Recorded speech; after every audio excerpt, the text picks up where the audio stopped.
जगताप यांनी एक आवाहन केलेलं होतं आणि त्यांच्या या आवाहनाची त्यांच्याच पक्षाचे आमदार, त्यांचेच सहकारी असलेले अमोल मिटकरी यांनी खिल्ली उडवलेली आहे। दिवाळीला खरेदी करताना हिंदूंच्या दुकानातूनच खरेदी करा असं आवाहन काही दिवसांपूर्वी संग्राम जगताप यांनी केलेलं होतं। याच वक्तव्यावरून मिटकरींनी टोला लगावला।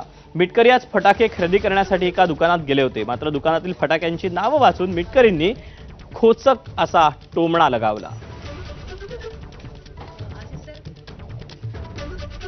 अलीकडे आमच्या पक्षाचे एक सन्माननीय आमदार आहेत, माझे मित्र आहेत चांगले, संग्राम जगताप यांनी एक वक्तव्य केलं होतं की हिंदूंच्या दुकानातूनच फटाके खरेदी करायचे।